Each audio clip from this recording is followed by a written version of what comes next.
Merci de votre aimable attention. Nous avons le plaisir de recevoir aujourd'hui M. Charles Blé Goudé. Il est le président du Congrès panafricain pour la justice et l'égalité des peuples.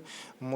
Blé Goudé, merci d'avoir répondu à notre invitation. C'est Bonjour. moi qui dis merci à Seneweb. Vous êtes actuellement à Dakar pour quelques jours. Quelles sont justement les raisons de cette visite? Je ne suis pas venu en tourisme.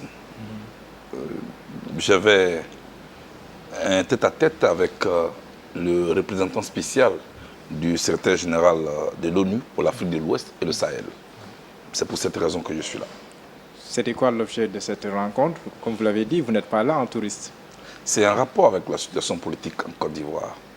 Et il y a quelques semaines, le représentant spécial du secrétaire général était en Côte d'Ivoire. Il y a rencontré toutes les forces politiques, mais je n'étais pas là, j'étais en voyage.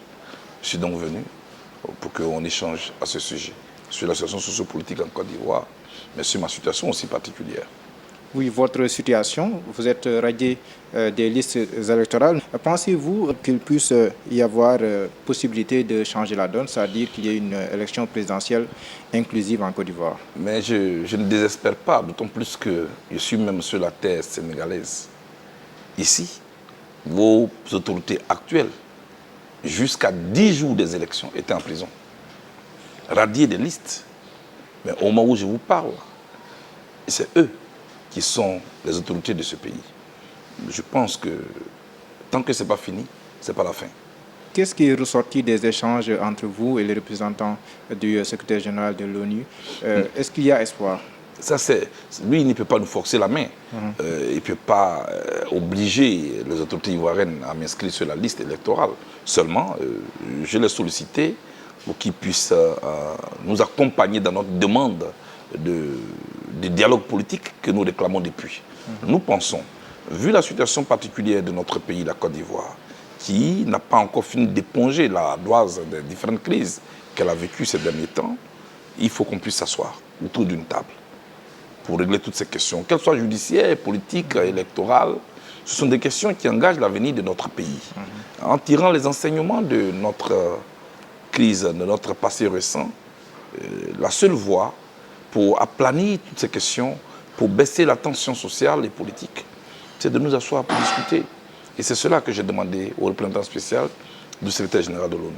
Et le président Alassane Ouattara, est-ce qu'il est ouvert à ce dialogue?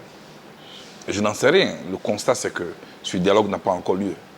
Et j'espère qu'il aura lieu. Et nous tapons à toutes les portes pour que ce dialogue ait lieu, pour qu'on puisse s'asseoir pour parler. C'est vrai que la liste électorale a été affichée, mais bon, tout est dynamique. Et jusqu'à présent, il n'y a pas d'écho favorable de son côté? Non, pas pour l'instant. Et lui, de son côté, il n'a pas encore déclaré sa candidature. Nous ne savons pas aussi qui sera son candidat en 2025. Non, pas pour l'instant. Son parti est en train de préparer un congrès. Et je pense qu'on en saura beaucoup plus. Il ne faut pas aller vers ce qui vient vers nous. Dans tous les cas, on le saura. Est-ce que vous pensez qu'il va se représenter? Je n'ai pas à penser. J'attends juste le congrès. Le congrès, c'est dans quelques jours. Donc, on saura d'ici là. Nous ne sommes pas pressés. Et puis, nous travaillons à ce qu'il y ait un dialogue politique. Nous travaillons à ce que nous puissions être rétablis dans nos droits. C'est à cela que moi je travaille. Je ne travaille pas à jeter le regard sur le congrès qui va avoir lieu du parti au pouvoir. Ce n'est pas mon rôle. Par un dialogue politique, il n'y a pas encore d'écho favorable du côté du président Alassane Ouattara. Est-ce qu'il y a une société civile assez solide en Côte d'Ivoire pour pouvoir jouer la carte de la médiation et aplanir les malentendus? Nous taperons à toutes les portes qui peuvent s'engager dans cette voie, de nous ramener tous autour d'une table. Et c'est ce que le président Oufo-Boigny a légué à la Côte d'Ivoire, la voie du dialogue. Et que ce soit au niveau national ou au niveau international, nous frappons à toutes ces portes. Mais moi, j'aurais été heureux qu'entre acteurs ivoiriens, nous tous, on comprenne la nécessité de ce dialogue-là, qui puisse baisser la tension politique afin qu'on aille à des élections inclusives, des élections apaisées. C'est à cela que nous travaillons. Pensez-vous que votre non-participation, si jamais c'est le cas définitivement, ainsi que celle de Tidjane Thiam, Laurent Gbagbo et entre autres, cette non-participation, pensez-vous qu'elle peut entamer la crédibilité de la présidentielle? Bien sûr que oui. Et vous venez de citer quand même hein, des figures politiques et non des moindres. Et notre souhait, c'est d'y participer et pour qu'il y ait une vraie compétition. Voilà. Si jamais votre candidature ne passe pas de manière définitive, est-ce qu'il y a d'autres alternatives que vous pourrez explorer? La liste électorale a été affichée mercredi 4 juin dernier. Nous sommes aujourd'hui le vendredi 6 juin. Ça fait à peine 2 jours. On ne va pas se précipiter.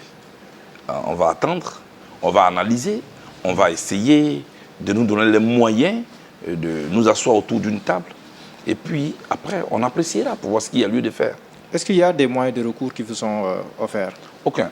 Il n'y a pas de moyen de recours? Aucun moyen de recours ne m'est offert. Moi, par exemple, j'ai été jugé par contumace. Oui. Ça veut dire que je n'étais pas en Côte d'Ivoire. J'étais à la Cour pénale internationale. Mais vous le savez. Oui. Mais les seules personnes qui ne le savaient pas, c'est les juges ivoiriens. Vous avez été condamné par contumace? Oui. Pour être condamné par contumace, il y a des conditions à remplir. La première, la justice qui vous juge ne sait certainement pas où vous trouvez. Or, tout le monde savait que j'étais à la Cour pénale internationale. Et c'est la même justice qui m'y a amené. Deuxièmement, les raisons de votre absence à l'audience doivent être des raisons certainement non valables. Ce qui fait qu'on peut vous juger. Or, être en train de faire l'objet d'un procès à la Cour pénale internationale est une raison plus que valable. Troisièmement, certainement que vous avez refusé de comparaître. Donc, on vous juge à votre absence. Or, je ne pouvais pas être en même temps à La Haye, en train de faire l'objet d'un procès, et être en Côte d'Ivoire. Je n'avais même pas de passeport. Je n'étais même pas autorisé même à sortir de La Haye. Vous voyez que c'est sur la base du faux que j'ai été jugé condamné. Et c'est sur la base du faux que je suis radié de la liste électorale. Je dénonce cela. Mais pourtant, je suis le seul.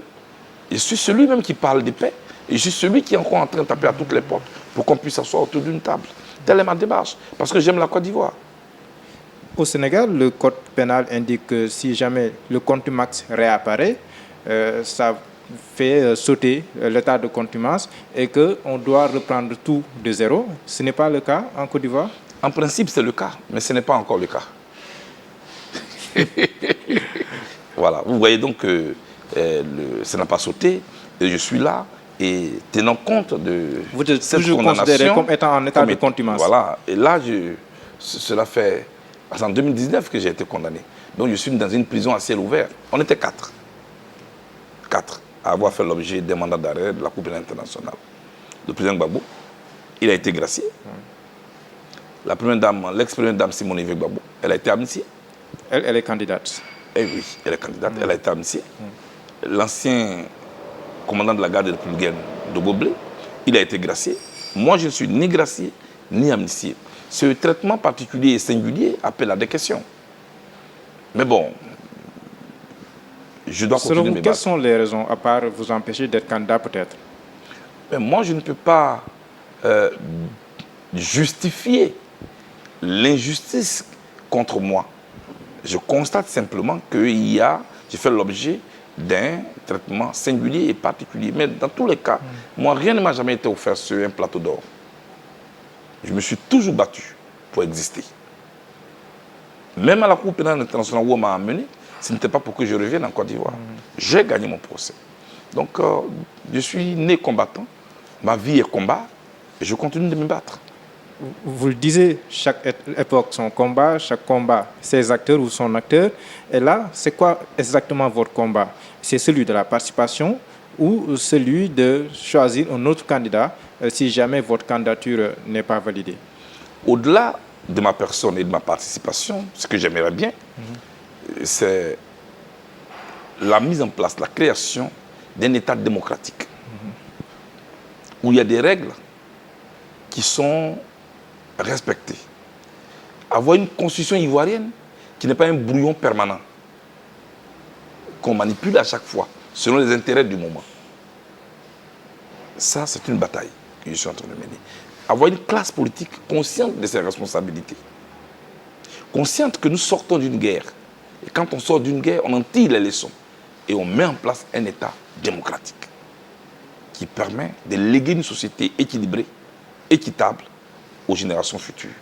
D'abord, ça c'est ma bataille. Ma deuxième bataille, c'est de faire comprendre à l'Afrique que c'est dans l'intégration, qu'en faisant tomber les barrières douanières, en nous donnant nous-mêmes des règles communes avec un marché commun, qu'on peut avancer.